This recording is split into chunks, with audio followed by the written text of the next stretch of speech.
ජීවමාන වූ යේසුස් ක්‍රිස්තුස් වහන්සේගේ නාමෙන් අද දවසේ මා ඔබට සුබ ප්‍රාර්ථනා කරනවා. ස්වාමින් වහන්සේගේ ප්‍රීතිය, සතුට, සමාදානය සමග දෙවියන් වහන්සේගේ සියලුම ආශිර්වාද පිරුණු දවසක් වේවා කියලා. ආමෙන්. ප්‍රවන්තනේ අපි දේවා කරමු. යෝහන් 17:11 වෙනි පදයට මම ලෝකේ තවත් නොසිටිමි, ඔව් ලෝකේ සිටිති. මමද ඔබ ළඟට එමි. සුද්ධ පියාණනි, අපි ඒකත්වයක්ව සිටින්නක් මෙන්ම ඔවුන්ද ඒකත්වයක් කරන පිණිස ඔබ මට දුන් ඔවුන් ඔබගේ නාමෙන් ආරක්ෂා කළ මැනව. ආමෙන්. ප්‍රමෝන්තින අපි මේකට මාත්‍රයක් යොදා ගනිමු. ඒකත්වය සමාන කරන්නේ කා සමගද? ඒකත්වය සමාන කරන්නේ කා සමගද? ආමෙන්. ප්‍රමෝන්තනේ අපි ඒ මාත්‍රාවට අපි මේ පදේ අපි බලමු. ඊයේ දවසේ අපි මේ ක්‍රසින පදේ විග්‍රහ කරන්න බැරුණ අද අපි බලමු මේ පදේ තුල තිබෙන රහස් කුමක්ද කියන එක. අපි මේ පදේ කියවලා ඇති ඕනතරම් දේශනා අහලා ඇති ඒකත්වය ගැන. මුත් ක්‍රසින පදේ කියනවා මම ලෝකේ තවත් නොසිටිමි, ඔව් ලෝකේ සිටිති. ස්වාමී යේසුස් ක්‍රිස්තුස්ගේ ගෙස්මුනේදී මේ සුද්ධ සත්‍ය අපි දකිනවා. අවසාන උන්වහන්සේගේ යාඥා කාලයේ ගෙස්මුනේ උන්වහන්සේ ගත කළ බව.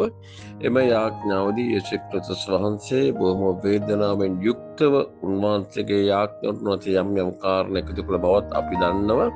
මේ එහිදී තවත් කාරණයක් ඉස්මතු වෙන ආකාරය යේසුස් වහන්සේ මතක් කරලා කියන පියාණන් වහන්සේට, පියාණනි, මම ලෝකේ තවත් සිටින්න යන්නේ නැහැ. මම මේ ලෝකේ තවදුරටත් උන්වහන්සේගේ ජීවිතයේ අවසාන මොහොත බව, මේ පොළොවේදී අවසාන මොහොත බව උන්වහන්සේට දැනෙන්න පටන් ගත්තා.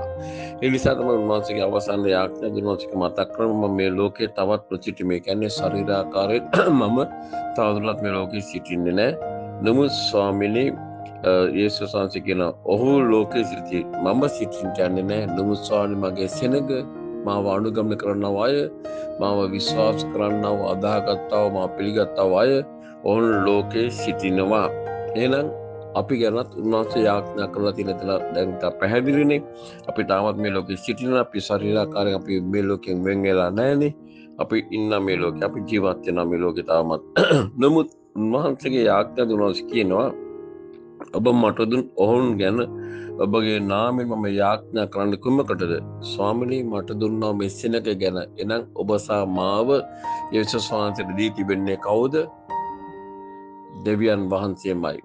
අපේ අම්මා තාත්තවත්, පාස්ටර්වත්, සේවකයෙක්වත් වෙන කවුරුවත් නෙවෙයි. ඔබ මාව යේසුස් වහන්සේට දීලා තිබෙන්නේ දෙවියන් වහන්සේ. ඒකයි උන්වහන්සේ යාඥා දීම කතා කරන්නේ. ඒ නිසා කියනවා මම ලෝකේ තවදුරටත් සිටින්නේ නැහැ. නමුත් මේ සෙනඟ තාම ලෝකේ සිටිනවා. මම පියාණනි ඔබ ළඟට එන යේසුස් වහන්සේ පැහැදිලිව දැන සිටියා. යේසුස් වහන්සේ යන්නේ කොහටද? සිටියේ තැනට, ස්වර්ගයට විතර, පියාණන් වහන්සේ වෙතට යේසුස් වහන්සේ පැහැදිලිව දැන සිටියා. නමුත් උන්වහන්සේ කියන ඉතා පැහැදිලිව සුද්ධ පියාණනි, අපි ඒකත්වයක් සිටිනා මෙන්ම මොහොන් ඒකත්වයක් කර පිට ස්වාමීන් වහන්සේ ඒගේ යාඥාවේ ගැඹුරු තැනකට උන්වහන්සේ පැමිණෙනවා. බරපතල තැනකට පැමිණෙනවා. මොකද ඒ තැන උන්වහන්සේ කියන පියාණනි, අපි ඒකත්වයක්ව සිටින්නාseම මොවුනුත් ඒකත්වයකට ගෙනෙන්න. මේක තමයි සමනාස්තර ලොකුම පිපාසය අප සම්බන්ධ, උන්වහන්සේගේ අනුගාමිකයන් සම්බන්ධව දැඩි වේදනාවෙන් කරපු යාඥාවක්. අද මේ යාඥාවට උත්තර තියෙනවද? දේව සෙනඟ අද ඒකත්වයකට ඇවිල්ලා ඉන්නවද? සභාවත් ගත්තොත් එම සභාවේ සෙනඟ ඔක්කොම ඒකත්වයකට ඇවිල්ලා ඉන්නවද? පවුලක් ගත්තොත් පවුල ඒකත්වයකට ඇවිල්ලා යාඥාවේ රැඳෙනවද? අපි දැක්කින්නේ ભેද.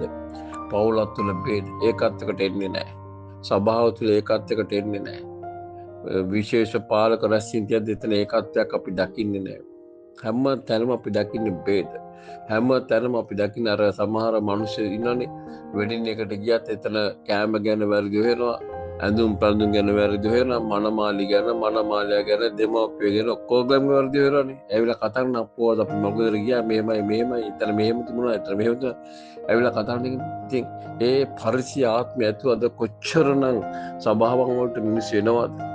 දේශකයාව විවේචන කරනවා, දේශනාව විවේචන කරනවා, ප්‍රශංසාව විවේචන කරනවා, දේව අභිමුඛී විවේචනය කරනවා.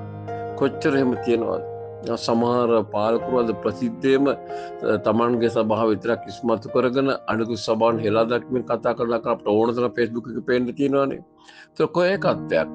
උත්තර මේ යාඥාවට අද උත්තර ලැබුණාද කියලා ප්‍රශ්නේ තියෙනනේ. නමුත් උන්වහන්සේ වේදනාන් කරපු යාඥාවක්නේ. මේ ඒකත්වය සම්බන්ධ කරන්න නැත්නම් සමාන කරන්න කොහොමද? පියාණෙනි ඔබ සහ මම ඒකත්වයක් සිටින්නක් මෙන්ම මොහොන්ද ඒ කියන්නේ ඔබ සහ මම ඇතුළු අපි හැම කෙනෙක්ම දේව දරුවෝ ගැන කතා කළා මේ කියන්නේ ඔවුන්ද ඒකත් එකට ගේන්න මම ඉතාම ඕනකම් යාඥා කරනවා. මම පියාණන් ඔබ වහන්සේ මට දුන්න මොහොන් ගැන ඔබ වහන්සේට මැදහත්කම් කරනවා. මොකක් කියලාද මැදහත්කම් කරේ? ආශිර්වාද ලැබලා පොළේ සපුරා ජීවිතයක් ගත කරන්න. යාන වාහන තියාගෙන ඉඩකඩම් තියාගෙන ලෝකෙ වැජෙබෙන්නද පියාණන් වහන්සේ යේසුස් වහන්සේ මේ වගේ දුකින් යාඥා කළේ. අද දේශකයේ දේශනා කරන්න මේ ලෝකය ගැන විතරයිනේ. මේ ලෝකෙ වැජෙබෙන්න ඕනේ, ඉහළේ සිටින්න ඕනේ, රජුරෝ වගේ ජීවත් වෙන්න ඕනේ. එහෙමනේ. හරි ගමන්නේ සපුරා ජීවිතයක් අපට අවශ්‍ය තමයි. අපි කාටත් හිඟනොවි ජීවත් වෙන්න ඕනේ තමයි. ඒක ගැන කිසි ප්‍රශ්නයක් තර්කයක් නැහැ. නමුත් ඒක නෙවෙයි අපි ඉස්මතු කරන්න ඕන තිබෙන්නේ. ඒක නිසා නෙවෙයි අපි ජීවත් වෙන්න ඕන තිබෙන්නේ. පළමු කොට දේවදරුවන ඔබ සම මේ ඒකත්වයකට එන්න ඕනේ. එයාගේ ඉගැන්වීම වැරදින්න පුළුවන්. එයාගේ ඇදිලි ක්‍රමය වැරදින්න පුළුවන්. එයා යන මාර්ග වැරදි. නමුත් අපි යාඥා කරන්න එනකොට අපි ඒකත්වයට එන්න බැරි නම් අපේ දේවදරුකමෙන් වැඩක් තියෙනවා. පොඩ්ඩක් ඔයාලා බලන්න. අපි කරන්නම බොරුවක් නේ. අපි කරන්නම වංචාවක්නේ. ඒ නිසා අපි මේ ගැන දේශනා කරනවා, දේශනා අහලා තියෙනවා, අපි පද දන්නවා, කටපාඩම් කරලා තියෙනවා. නමුත් යේසුස් වහන්සේ මේ කරා ගැඹුරෙන් වේදනාවෙන් කඳුලෙන් යුක්තව කරපු මේ යාඥාවට අද උත්තර අපිම නේද මේ ප්‍රමාද කරලා තියෙන්නේ? යකා නෙවෙයිනේ අපිනේ ප්‍රමාද කරලා තියෙන්නේ. අපිනේ දේවදරු මේ අපි ගැන යාඥා කරේ. ඉතින් ඇයි අපිට මේ ගැන හිතන්න බැරි? ඇයි අපිට මේ ගැන උනන්දු වෙන්න බැරි? ඇයි අපිට ඒකත් එක්කට එන්න බැරි? මමත් තමකම උඩුකුකම අහංකාරකම අපිට කැපී පෙනෙන තියෙන ආශාව තවත් කෙනෙක් උඩට නගිනවට දකින්න තබන අකමැත්ත ඊර්ෂ්‍යාව මේ ඔක්කොම අපේ ජීවිතේ පොරකන නිසා නේද අපිට ඒකත් එක්කට එන්න බැරිලා තිබෙන්නේ. ඒ නිසා පොඩ්ඩක් ඔබ කල්පනා කරන අද දවසේ යේසුස් වහන්සේ මෙතන ඉත පැහැදිලි කරන මමද ඔවුන් තුළ ගෞරවයට පැමිණ සිටිමි. ස්වාමීනි මම ඔවුන් තුළ ගෞරවයට පැමිණෙන්නේ නම් එහෙනම් මොනවද කරන්න ක්‍රිස්තුන් පදයේ කියලා සුද්ධ පියාණන් අපේ ඒකත්වය සිටින්න මෙන්ම ඔවුන් ඒකත්වයක් කරන පිට ඔබ මට දුන් ඔවුන් ගැන ඔබගේ නාමයෙන් ආරක්ෂා කළ මැනව. ස්වාමීනි මම විනාශ නොවන පිණිස යක්ෂයාට හසු නොවන පිණිස අනේ ඔබගේ නාමයෙන් ආරක්ෂා කරන්න.